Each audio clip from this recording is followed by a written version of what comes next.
조갑제 TV 시청자 여러분 안녕하십니까? 2019년 2월 18일 월요일 오전 8시 44분입니다. 드디어 이 정권이 블랙리스트로 코너에 물렸습니다. 블랙리스트로 전 정권의 핵심 인물들을 감옥에 보낸 이 정권이 블랙리스트란 뜻에 스스로 걸려들고 말았습니다. 이 블랙리스트란 말은 영국에서 나온 말입니다. 17세기에 영국에서 청교도 혁명이 일어나서 찰스 1세를 재판을 통해서 사형을 했습니다. 영국 역사상 왕을 사형에 처한 유일한 경우고 유럽에서도 처음이었습니다. 한 10년 동안 클로멜이 공화정을 선포를 해가지고 다스리다가 클로멜이 죽고 다시 찰스 1세의 아들 찰스 2세가 왕으로 돌아왔습니다. 이 사람이 처음 한 일은 자기 아버지를 사형시킨 데 관여한 재판관들을 잡아가지고 처형하는 일이었습니다. 이때 만든 명단을 흔히 블랙리스트라고 합니다. 무시무시한 역사를 가지고 있습니다. 그런데 박근혜 정부 때의 김기춘, 조윤선 이런 분들에게 적용된 것은 이런 블랙리스트하고는 차원이 다릅니다. 이것은 뭐냐 하면은 당시에 너무나 반정부적인 반사회적인 문화예술 활동을 많이 한다. 그러니까 이런 사람들에게 국가가 지원을 해서는 안 된다. 또는 국가기관을 이용하도록 해서는 안 된다. 말하면 국가 지원을 해서는 안 된다는 정도의 생각을 가지고 리스트를 만들었다가 이게 직권남용으로 되면서 구속 재판을 받고 실형 2, 3년씩 이렇게 막 선고를 받고 있습니다. 자, 그런데 이번에 문제가 된 이 문재인 정권 때의 블랙리스트는 그것보다도 훨씬 더 악질적입니다. 왜냐하면은 멀쩡히 임기가 보장된 사람을 몰아내기 위한 목적의 명단 작성이었다는 것이 폭로로서 그냥 지금 확인이 되고 있습니다.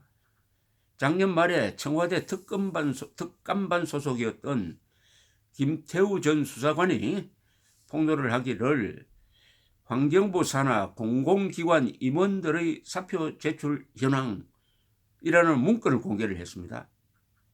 그런데 이 문건이 나오니까 환경부는 그런 것 없다고 했다가 몇 시간 뒤에 그런 거 만들었다고 했습니다.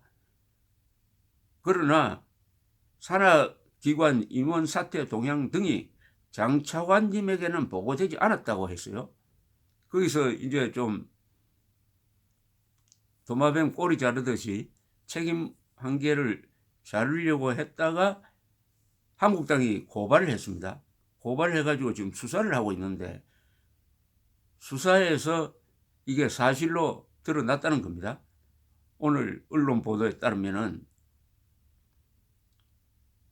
김은경, 지금 물러난 사람인데 김은경 전 환경부 장관에게 이 문서가 보고되었다고 하면서 전 정권 인사들을 찍어내기 위해 조직적으로 움직였다. 정권이 움직였다는 겁니다. 이거는 개인이 움직인 게 아니고 장 차관까지 어느 정도 관계되었는지는 앞으로도 수사가 들어가 보아야 합니다.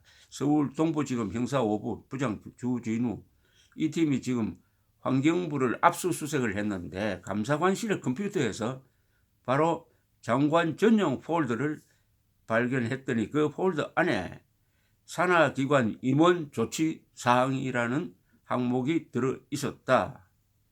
이것은 사표 제출을 거부하는 산하기관 임원들 다 이거 임기가 남아 있습니다. 임원들에 대해 약점을 잡기 위해서 몰아내기 위해서 업무 추진비 사용 내역을 감사하겠다는 내용이 그 안에 들어 있었다는 겁니다. 감찰실이니까 그런 내용이 들어 있었다. 이 업무 추진비는 이거 흔히 공무원들을 괴롭히는 문서 중에 하나입니다. 업무 추진비를 과연 업무에 썼느냐 아니면 사적 용도에 썼느냐 이걸 가지고 반정권적 사람을 몰아내는데 써먹은 예가 있어요. 바로 그 수법을 지금 쓰고 있다는 이야기죠. 그 다음에는 환경부가 지난해 2월 말 사표 종료에 반발하는 한국환경공단 임원에 대해 개인 비리로 고발 조치하겠다는 내용도 있다. 이건 조선일보의 보도입니다. 환경공단 감사실이 2018년 2월 28일에 작성한 환경부 감사 수감 현황 보고 문건입니다.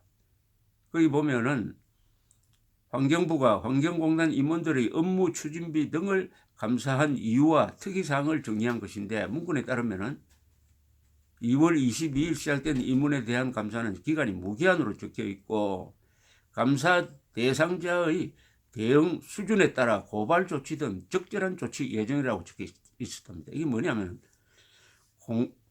순순히 물러나지 않으면은 약점을 잡아가지고 고발하겠다는 겁니다. 이래 되면 검찰을 끌어들이는 겁니다. 이거는 권력을 완전히 사적으로 이용하는 겁니다.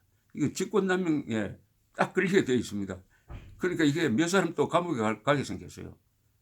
문제는 공정한 수사를 하면.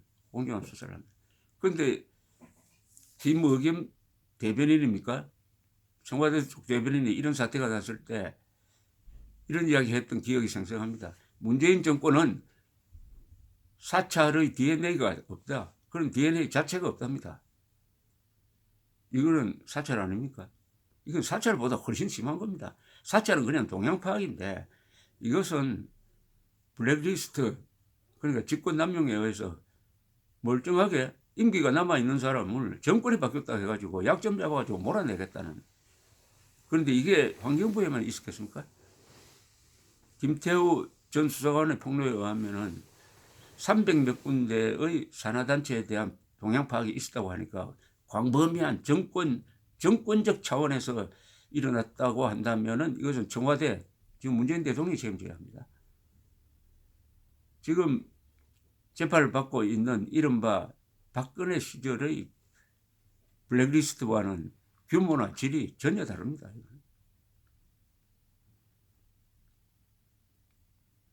또 이 검찰이 확보했다는 문건에는 이런 내용도 들어있다고 합니다. 감사를 받는 전 정권 사람들에게 업무 추진비 카드를 목적 외로 사용한 내역을 알린 뒤에 그 반응을 알려달라고 산하기관에 요구를 했답니다.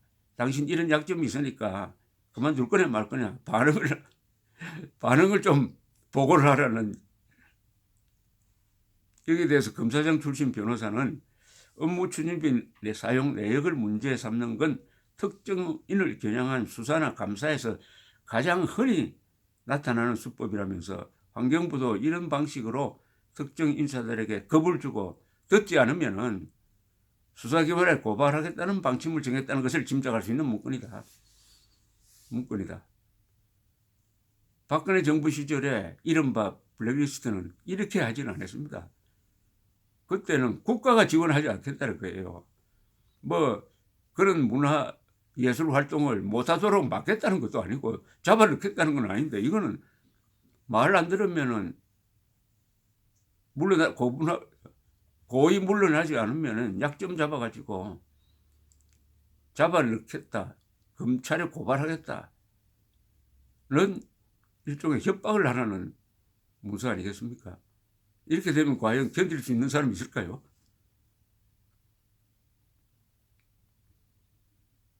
이 검찰이 수사를 제대로 하고 있는 것 같습니다. 관련자들 불러 조사하는데 김 전 장관에게 표적 감사 관련 내용을 보고했고 김 전 장관이 수차례 이와 관련한 지시를 했다는 취지의 진술을 확보한 것으로 알려져 있다. 이렇게 되어 있습니다. 그러니까 꼼꼼하게 챙겼다는 겁니다. 왜 챙겼겠어요? 장관 위에 누가 있습니까? 청와대 아닙니까? 청와대, 당시에 김태우 수사관은 청와대 특감반 출신이에요. 무시무시한 고위 공직자를 조사하는 특감반 출신에서 출신 특감반에서 이것을 챙기니까 장관도 열심히 후속 조치를 취했다. 이렇게 보는 게 합리적 의심 아닐까요? 그러면 이 수사는 자연히 청와대 관계자로 향할 수밖에 없다는 이런 이야기가 아닌가 생각합니다. 블랙리스트가 참 이 나라를 오랫동안 뒤흔들고 있는데 블랙리스트로 칼자루를 잡았던 사람들이 어느덧 칼날을 잡는 상황이 오고 있는 것입니다. 이 세상 만사가 이렇습니다. 항상 칼자루를 잡을 수 없는 것은 대통령은 정권은 임기가 있다는 사실이고 그래도 한국에는 언론의 자유가 있고 그러다 보니까 폭로하는 정의롭게 용감하게 폭로하는 사람이 생기고 폭로하면은 한국은 아직도 법치가 살아있으니까 고발하지 않을 수 없고 고발하면 수사하지 않을 수 없고 하는 이런 법적 프로세스가 작동한다. 이게 사법부의 독립이다. 사법부의 독립이 살아있고 검찰이 견제가 살아있으면은 한국은 공산화되기가 매우 어려울 것이다. 그런데 지금 문재인 정권의 부하처럼 되어가고 있는 게 김명수 대법원장의 사법부다. 사법부가 앞으로 이 블랙리스트 사건, 이른바 블랙리스트 사건입니다. 블랙리스트 사건을 어떻게 다룰지 이걸 지켜봐야 대한민국이 정말 전체주의화 된다든지 베네수엘라의 꼴이 되지 않는지 하는 확신을 갖게 되겠는데 여기에는 국민들의 절대적인 관심이 필요합니다. 국민들이 이런 정의로운 수사는 적극적으로 박수치고 용감한 폭로자는 보호하고 그다음 여기에 관여하는 공무원들이 있다든지 정권 세력이 있으면 가차없이 비판 폭로해야 합니다. 대한민국은 결국 국민이 지킵니다. 이 정권은 대한민국 지키는 정권이 아닙니다. 김정은의 행복을 지키는 그리고 그렇게 하기 위해서는 국민들의 안전도 희생할 각오가 되어 있는 정권이라는 것을 직시할 필요가 있습니다. 감사합니다.